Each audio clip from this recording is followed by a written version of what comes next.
Today I'm going to give you 5 tips for the DJI Osmo Pocket and how you can use this thing optimally. Now I've been using this thing for quite some time now and I've definitely gotten used to how to shoot with this thing, and I'm just going to pass on some of these tips and tricks for you guys that you can use to help make your videos much better.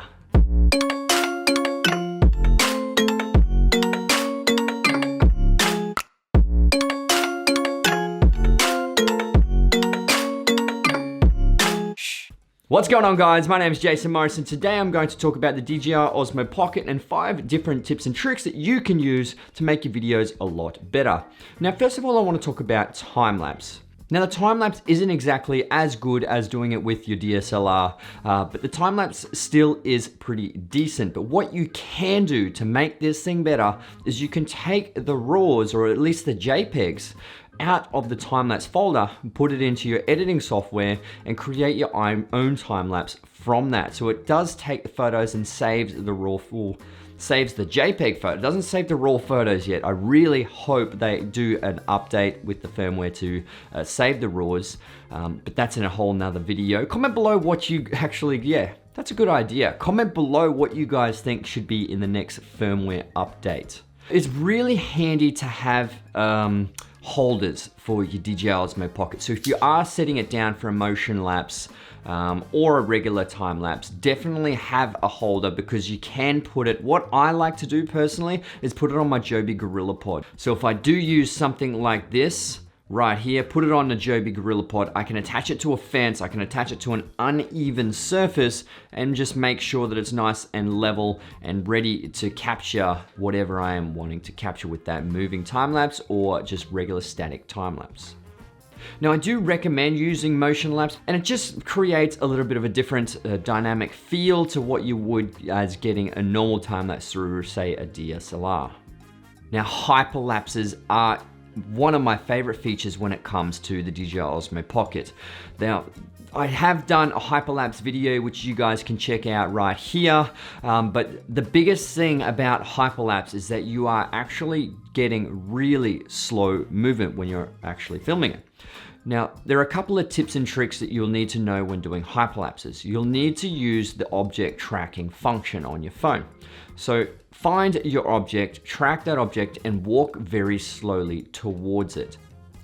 So all you need to do is just make sure you walk slow, track that object, and that will help you get much better hyperlapses because you need to stay completely tracked on a subject. It makes the hyperlapses look so much more dynamic when you're focusing on a particular subject or object.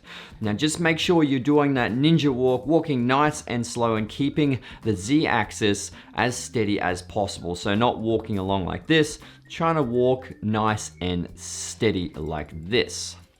So exposure is pretty important when it comes to the DJI Osmo Pocket. Now, the DJI Osmo Pocket isn't exactly great under low light situations, so trying to keep it down to the 100 ISO as possible is the best. When it comes to outdoors, you cannot adjust the f-stop or the aperture, so the shutter speed will have to be adjusted to bring in less light.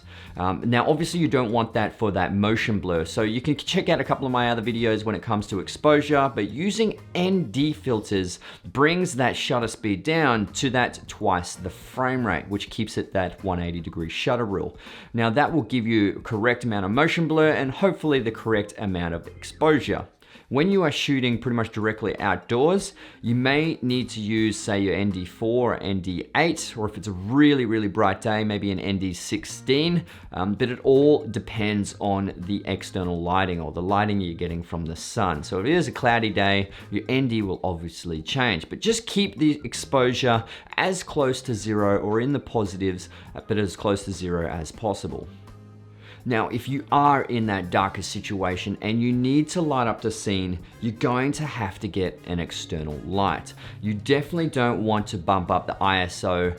Well, in the last case scenario, you have to bump up the ISO, then bump up the ISO, but try and keep the ISO as low to 100 as possible because that's going to keep all that digital grain at bay. Now I use a light right here. This is called the iWater GL01 or the Genius Light 01. This thing is absolutely incredible. I'm gonna do a completely separate review on this, but you can change the lumens on this, which is fantastic, and also the color temperature. So at the moment, I have it on 5500 Kelvin, and you can adjust the settings where you can start to see right here, it is getting warmer. So that is nice and warm. That is at 3000 Kelvin. So that is nice and warm light. Or you can bring it back up close to like that 5600 Kelvin. You can see it's a cooler light now. And then obviously you can change the intensity, which is extremely important if it's going to be a key light. Or I can, use it in the background with a nice sort of rim light as well. But key light is very important when it comes to DJI Osmo Pocket, just to try and keep that digital grain at bay. If you haven't got the audio adapter by now, and you do need to use the DJI Osmo Pocket for audio, then I do suggest get this rather than using the onboard audio, because this is going to be much more crisp and clearer. But it is very important to try and get the audio as close to the mouth as possible, but you do have 3 settings as well. So my tip is to record as loud as possible and bring it down in post without clipping. You do not want audio clipping, which pretty much means that it starts to distort like this.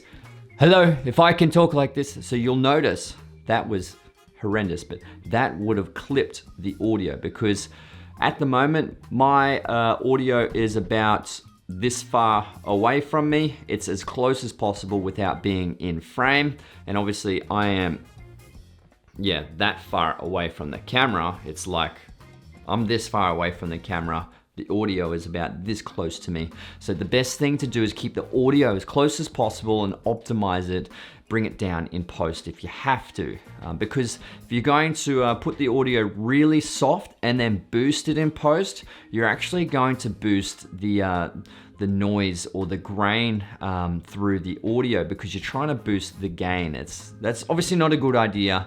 You don't want to try and bump up the audio in post. It's very similar to ISO. You record it underexposed and then try and bump it up in post. You're most likely going to introduce a little bit more grain.